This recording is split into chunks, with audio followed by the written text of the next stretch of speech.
And Yeah. speaking of live, we are live here on The Breakdown and at All Rise News. My name is Allison Gill, AG, Mueller, she wrote. You probably know me as, I have many, many names.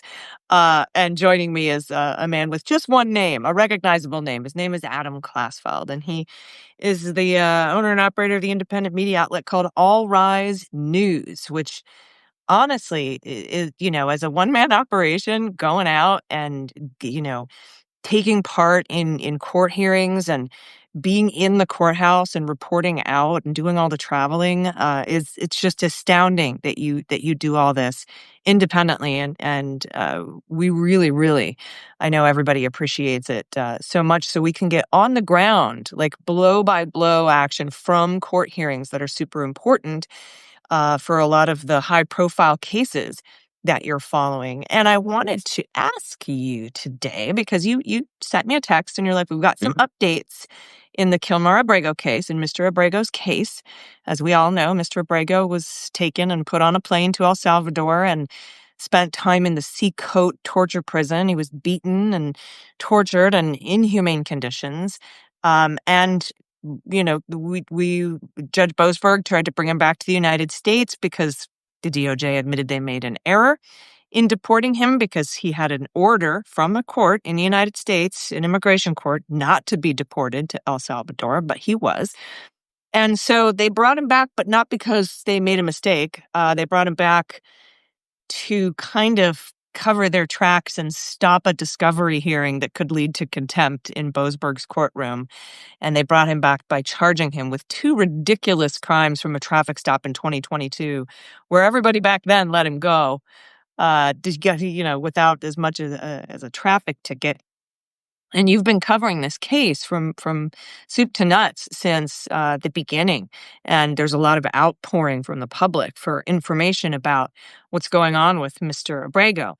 So I would love to hear what the latest updates are in the case and where you, Mr. Independent Media from All Rise News, are headed this week and how people can support that trip. So let's talk about updates in the Abrego case. Thank you so much, Allison. Well, this week is going to be another court hearing for Mr. Abrego in Nashville, Tennessee. He's charged in the Middle District of Tennessee because, as you said, Allison, this is a case over that 2022 traffic stop. That it stems from that 2 counts related to smuggling allegations, not trafficking allegations, which is commonly said by Kristi Noem's Department of Homeland Security. But what is expected to happen at this hearing on Friday, there's no clear agenda, but there are many things in front of the judge. For example, the judge has a pending motion on selective and vindictive prosecution because there are now 3 tracks of this case, 2 civil cases and the criminal case. And since the last time when Abrego was released from criminal custody, briefly was reunited with his family before being taken into immigration custody, there was an offer on the table, a plea offer. And it was kind of one of those offers they gave to ABC News recently, where you can do this the easy way or the hard way, where you plead guilty, we send you to Costa Rica, and you plead not guilty and you insist on your right under the Bail Reform Act to be released, then we're going to try to send you to Uganda. That was presented as evidence of selective and vindictive prosecution for asserting his rights. We'll see if that comes up at Friday's hearing. There are other issues that are pending before the judge. Now, Abrego, at this very moment, is in immigration custody in Virginia because, pursuant to his habeas case, trying to block his deportation, now it is not Uganda. Now the Department of Homeland Security is trying to send him to Eswatini, which, by the way, is the only absolute monarchy left on the African continent. So that is where things stand. But because he is detained in Virginia, his attorneys say it's very hard to prepare for trial. So that's happening on another. That's another motion pending before the court, and there's a third motion. We'll see how many of these are adjudicated, but they're all very important. Is to get Secretary Kristi Noem to stop disparaging Abrego before trial. Keep posting tweets, keep accusing him of things that he isn't charged with in the indictment. As a matter of fact, the very interesting thing in the most recent motion, most recent status update by the defense attorneys, they mentioned that Kristi Noem, and this is true, this happened in another case, was asked by Todd Blanche, the second top official in the Justice Department, asked Kristi Noem to take down all of her posts that were violating the presumption of innocence of a different criminal defendant, Congresswoman LaMonica MacGyver in New Jersey. They took that down, and they said, well, but they're not doing that with Abrego. And so here's the thing: it's innocent until proven guilty, not innocent until Kristi Noem declares you guilty. So did they use that example of LaMonica MacGyver to illustrate selective and vindictive prosecution, or to illustrate that the gag order is in order? Absolutely. To illustrate that the gag order is necessary. That right now it seemed that in New Jersey, the Congresswoman they were probably fearing that she would have prevailed on that. So they asked her to the Justice Department asked her to take it down preemptively. They were late to that, by the way. By the time that motion was filed, I noticed that all of the posts that were sliming the Congresswoman were still up. They took them down about a couple of hours after the motion became public, but they took them down. All of the posts about Abrego are still up. There's not been any pending requests to actually take them down. And so we'll see if the judge might impose a gag order. We'll see if the judge is going to rule or hear arguments on selective prosecution, or if this will be a routine pretrial hearing. He hasn't really set an agenda, but that's why I'm heading down to Nashville on Friday to find out just what he does. I've noticed a lot of folks in the comments saying that sound isn't working and things are freezing. I just wanted to let everybody know I'm not having a problem hearing you or seeing you, Yeah. Adam. Everything seems smooth on our end, so I'm not quite sure what that is. Solar flare, Russians, I'm not sure. But anyway, I wanted to ask you about these disparaging comments that Kristi Noem and Tom Homan and the president keep making, that you brought up, that were mentioned in the motion for a gag order, and are because they're saying, he's a human trafficker. He's a drug smuggler. He smuggles guns. He has solicited minors. He had minors in the van with him, and I think that date was actually the birth date of one of those people was actually altered, but I'm not going to get into that. That one that says 2007 made to look like a 1 made to look like a 7. It's just like really janky. But so is all the evidence in this case. Most of it is double or triple hearsay, and it's like, I have a friend whose cousin has a boyfriend that saw Ferris Bueller pass out at 31 Flavors last night. It's just, it's all so horribly put together. And judges, magistrate and federal alike have agreed on those points, that this is just the evidence is pretty thin. At least they thought so in the hearing for a detention hearing and the detention hearing, which actually never happened. But there was a hearing about having a detention hearing with both a magistrate judge and a federal judge. The federal judge came back and said, we don't need a hearing. There might have been minors involved, but it's not enough to go to a detention hearing on this. But regardless, I'm curious as to, I know that these disparaging statements by huge administration officials with massive audiences are used in the gag order. Are they also used in the vindictive and selective prosecution motion? Because Yes, absolutely. Yes. it seems to me that, by that kind of lens, it's sort of evidence that they are selectively and vindictively prosecuting it.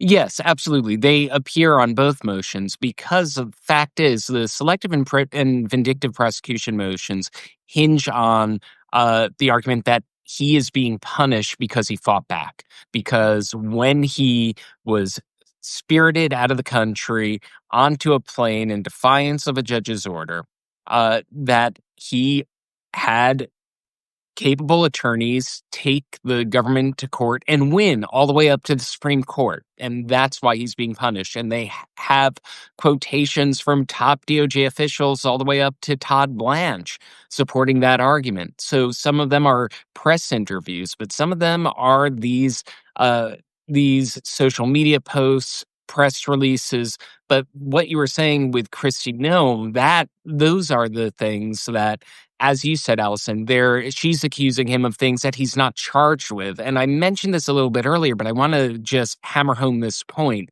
muddying the waters with what he's actually charged with.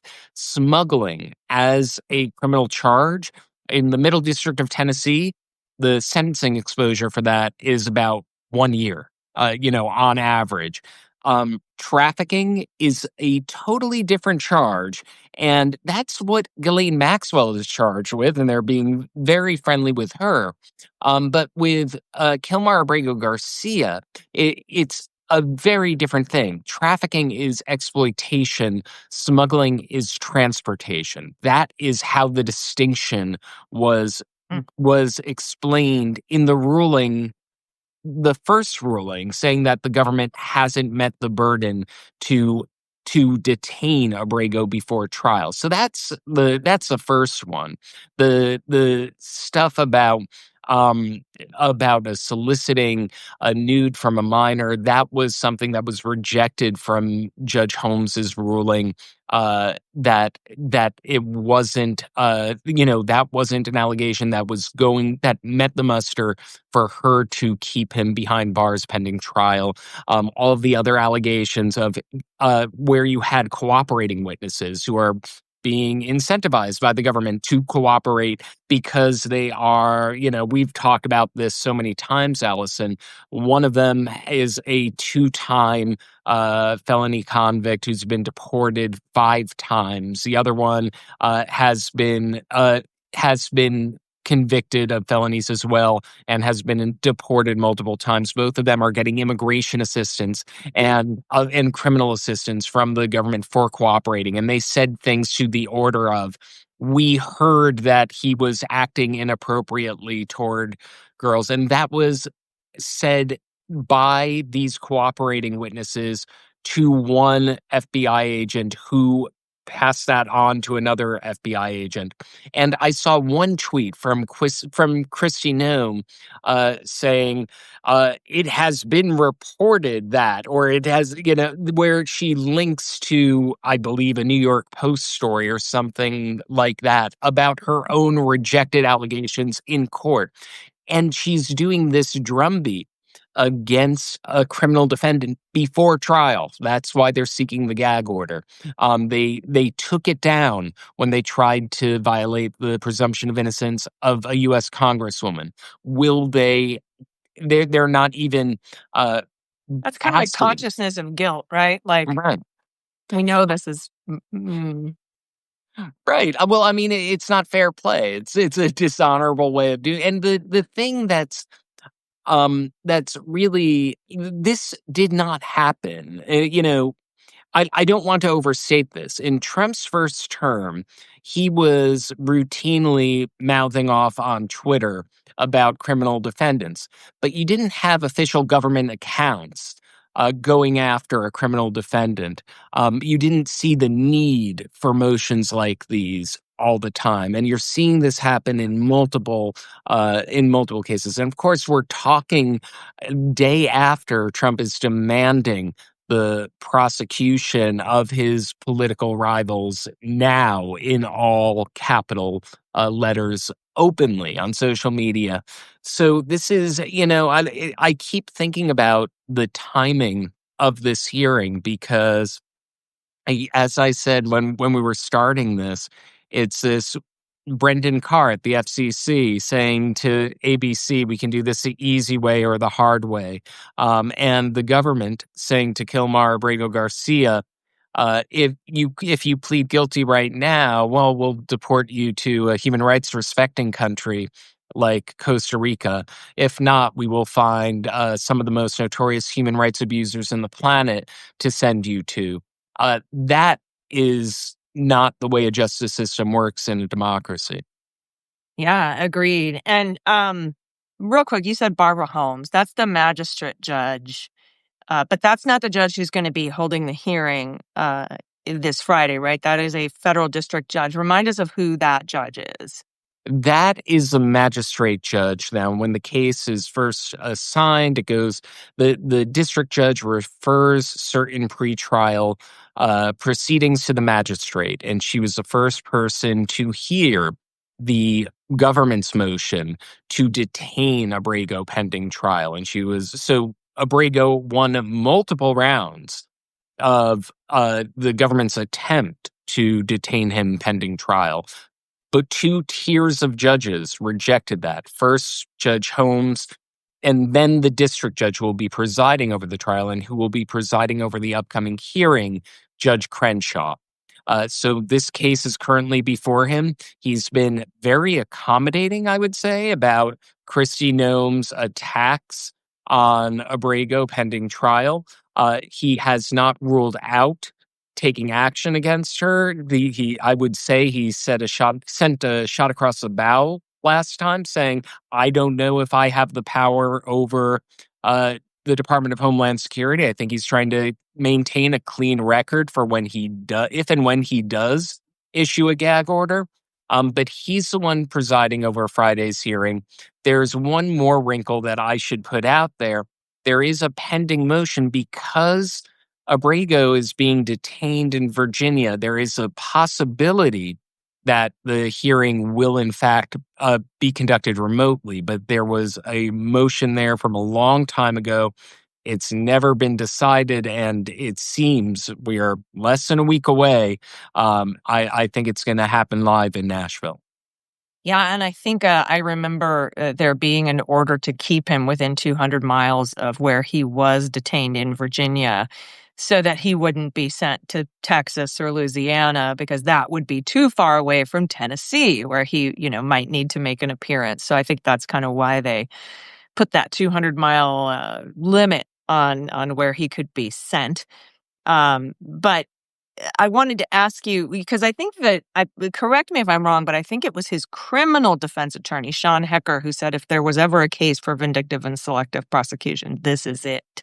Right. And so I will be very glued to your feed on Blue Sky and watching your Substack at All Rise News for how that hearing goes.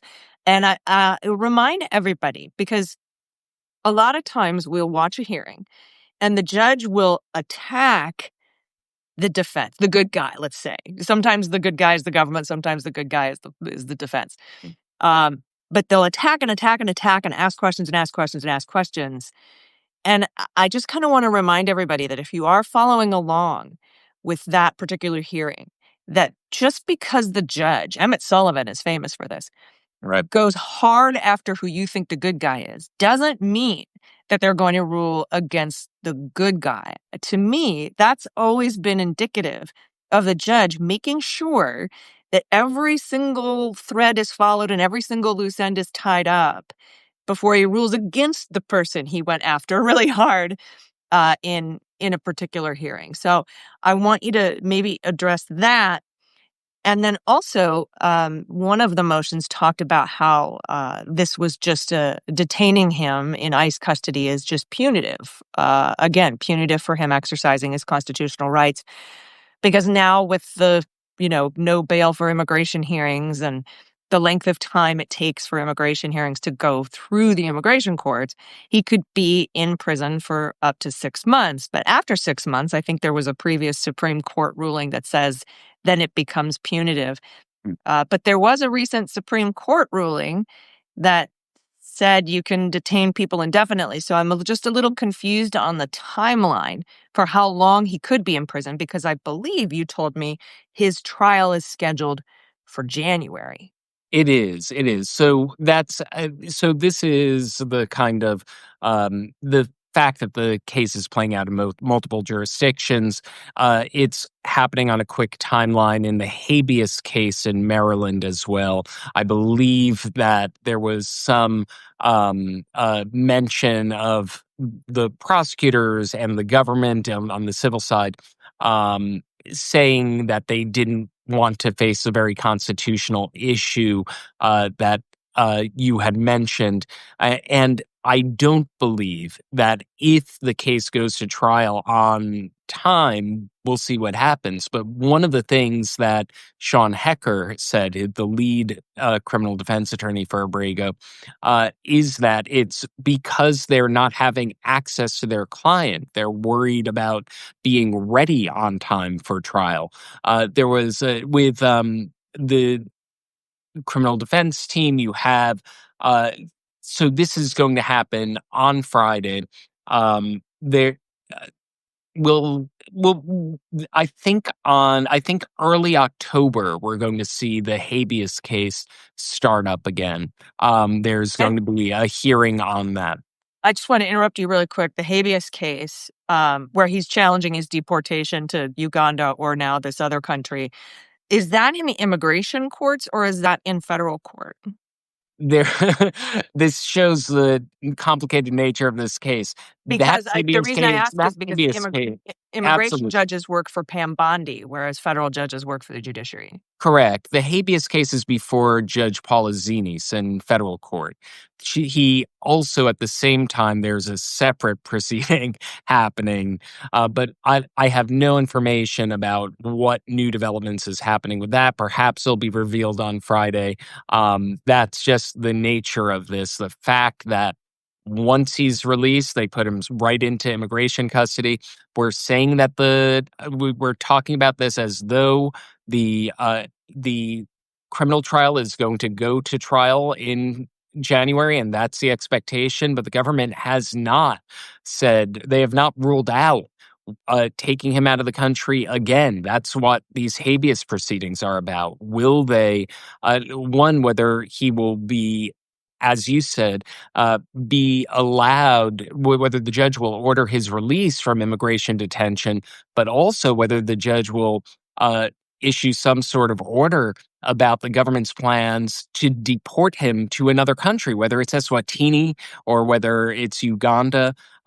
This is all playing out very quickly, and the government has not made any representation that they will let this case go to trial. And this could be a very embarrassing trial for the government. Oh, it would be so embarrassing. I mean, the two main, we've spoken about this so many times, Allison, the two main witnesses against the government. Now, let's say they find something from this 2022 traffic stop. Well, they're going to hang their hat on two witnesses who I have been one. The first one has been deported from the country 5 times and has made a deal with the Trump administration. The Trump administration, this anti-immigration nativist administration, their star witness is this guy. They're giving help so he doesn't get deportation number 6 quickly. So even if, in the best account of their evidence, let's say that they persuade a jury beyond a reasonable doubt to find Kilmar Abrego Garcia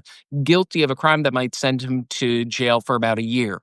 They are the top witnesses against him are people who, by their own admission, would be much higher up on the chain. It would raise a lot of questions for a sustained period of time as to why the government is using these witnesses to attack someone who is accused of being a driver. A Right. driver. It would be like Jack Smith making a deal with Donald Trump to testify against Steve Bannon in the January 6th assault on the Capitol. Honestly, it would be like Jack Smith convincing Donald Trump to testify to someone who peacefully entered the Capitol, like not one of the violent rioters, Not even one of the Steve very Bannon low is too level high on the list. cases. Absolutely. It's the So dumbest thing. that's the absolutely, we will, if we get to trial, we'll see what happens. We'll see what what evidence the government has dug up.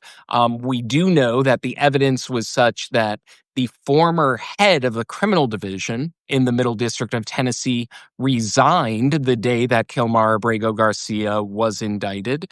And we know that that former criminal division chief's former deputy now represents Mr. Abrego as local counsel. This is a case that, whatever happens at trial, if it goes to trial, will have many embarrassments for this administration. And that's, it's it's reasonable to think that's why the government is not guaranteeing that it'll even get there, and why they are fighting so hard for the right to deport him before it even happens. Yeah, they don't want to go to trial.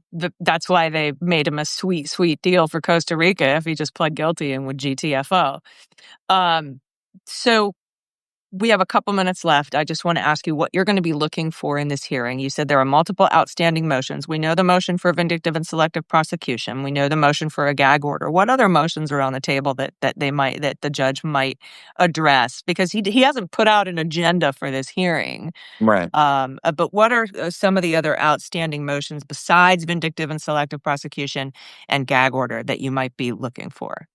Well, there's going to be discovery. There's a discovery motion, the adequacy of the government's disclosure of the evidence, the ability to, as I mentioned earlier, contact and prepare for trial with their client who's in Farmville, Virginia.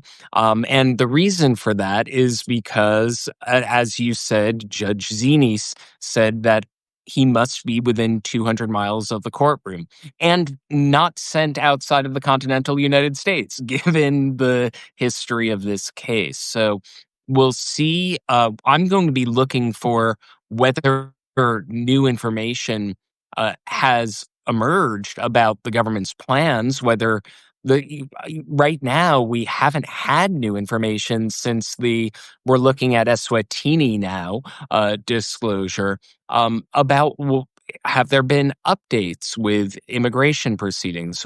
Will any of the motions that we've been discussing right now be adjudicated? Was this going to be a scheduling hearing? I think that it's important to be there because there's just so much.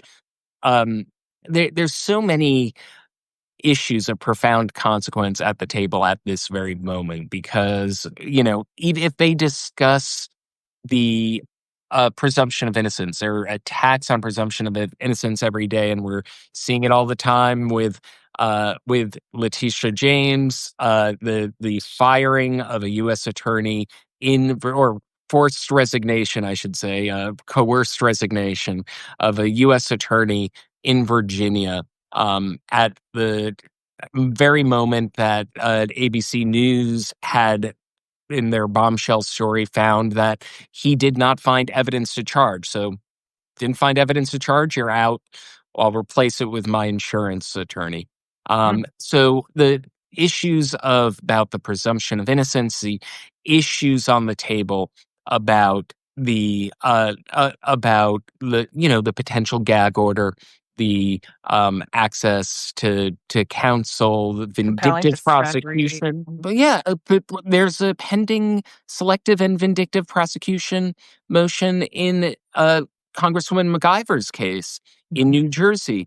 And to one point that you made right a little bit earlier, Allison, you had mentioned that Sean Hecker said, if there's any case for selective and vindictive prosecution, it's this one. The reason he said that is that it is extraordinarily difficult and extraordinarily rare to win a selective and vindictive prosecution motion. And this case will be a real test case to see whether in the age of Trump 2.0, when the vindictiveness is open and notorious when you have a parade of government officials accusing a defendant who is presumed innocent before trial of crimes that he is not charged with, and the ones that he is charged with. That it's a very important test to see, well, is that standard really, does it have teeth? Do selective and vindictive prosecution motions uh, stand a chance of curbing the impulses of an administration that is going to act openly in a kind of vindictive manner? Yeah, or will it become Section 3 of the 14th Amendment? If ever Well there said. if ever there was a case for disqualifying someone for participating in insurrection, I would think we would have had one. But yeah, if this particular administration can't be found to have vindictively or selectively prosecuted people, then we might as well just get rid of the motion altogether, because no one's ever going to win them. Thank you so much for joining us. I'm really looking forward to this hearing. I want to remind everyone that the only reason that in the third track of of Kilmar Abrego case is the immigration case, the only reason he's able to seek asylum now is because he was mistakenly sent away by the Trump administration, and now he has been in the country for less than a year. The reason he wasn't granted asylum in 2019 is because he had been here for more than a year. So we will see if that turns around and bites the administration in the ass for resetting the clock on asylum, or if the immigration judge that will be hearing that case is a Pam Bondi sycophant who isn't going to, who they work for the executive branch, for the Department of Justice, and not like what Judge Crenshaw or Judge Sinise or Judge Barbara Holmes do, which is they are independent working for the federal judiciary. So I look forward to this. I think everyone was going to want to pay attention because, as you said, many of the open motions, pending motions on the table here in the Abrego case have huge consequences, not just for Mr. Abrego, but for many, many people who are facing the same uh, sort of eventuality from this particular administration. And so if you just follow Adam Klasfeld on your social media, wherever you get your social media, I'm a Blue Sky person. You can follow him there. And if you definitely subscribe, you're going to want to subscribe to All Rise News to get the updates, because they go right into your inbox and you'll know exactly when it happens. You'll know if the judge rules from the bench, or you'll get a sense from Adam Klasfeld's reporting maybe how this judge might be viewing some of these uh, outstanding motions before he comes out with a ruling. So subscribe to All Rise News. If you feel like it, you can subscribe to The Breakdown too. I'll be following Adam Klasfeld on this for these hearings on Friday.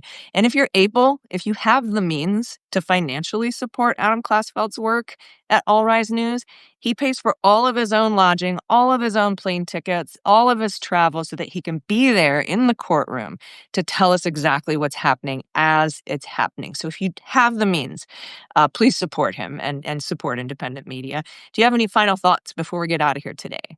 Oh, thank you very much, Allison, for that. And I really appreciate that because, yes, I do travel to these places because I think it's important to be on the ground for that, and that does require support. So thank you for saying that. I would say I would just echo your remarks about the issues that are being contemplated now will resonate beyond Kilmar Abrego Garcia. And as I mentioned, Congresswoman MacIver, she has the pending motion on the same topic. We'll see whether it has teeth, and that's why it's important to be there and find out how it lands when it's happening. Yeah. And if you want to learn more about the failures this week of the Department of Justice to secure indictments against political enemies, tune in to my live show called The Breakdown. It'll be on the live Midas Touch Network feed on YouTube at 3:30 Pacific today, 6:30 Eastern. Woot woot. I'm going to be going over all that and the absolutely ridiculous, Adam, I know you read it, lawsuit from Donald Trump against the New York Times. Oh, incredible. I will His sui I want generis to remark zeitgeist on of The Apprentice is the best thing ever for our times, and pictures of his book and his TV shows, and he even says he's made millions of media appearances, including WrestleMania 5 and All My Children. Well, the judge's takedown of that was just incredible. But I Of will course. say one thing. There have been many things remarked upon about that lawsuit, from the fact that he's talking about the fact that Times endorsed Kamala Harris. But there's one detail that I think was very underappreciated. The third article that he claims is defamatory. He claims it's defamatory that the Times accurately quoted his former chief of staff calling him fascist to the core. And, that really says something. You quote someone accurately calling him a fascist, that's going to be $15 billion. Well, they don't want us to quote Charlie Kirk accurately because it kind of blows their deification and martyrdom of what happened there. People have been fired. Karen Attiah from the Washington Post for accurately quoting Charlie Kirk, and I know a lot of Matthew Dowd was dismissed from his job, but Brian Kilmeade, who wants to authorize the involuntary execution by lethal injection of unhoused people, he's fine. So thank you. I think my point here is thank you for supporting independent media because it is so urgent that we have it now more than ever. So Adam, thank you for your work. Support Adam if you can. You can support me at The Breakdown. All my content is free. You can subscribe for free. But if you have the means, like I said, give us a buck or two. It would really help us out. And you can, feel good about supporting independent media because right now in this media atmosphere, this corporate media atmosphere where fewer and fewer billionaires are in charge of most of the news that we consume, I think it's super important to support folks like you. So thank you again for your time. Thanks, everybody. Hit the little heart so that we can get like algorithmic love. Like, what is it? Smash the heart button. So that we can get a little algorithmic, I don't know, dipsy doodle. I don't know how things work. I'm a Luddite, but we really appreciate everybody being here today. Thank you. Very much appreciate everything that you do and everything you said and everyone tuning in. Awesome. Everybody, we'll see you soon. Tune in to All Rise News, tune into The Breakdown, and we'll catch you next time. See you later.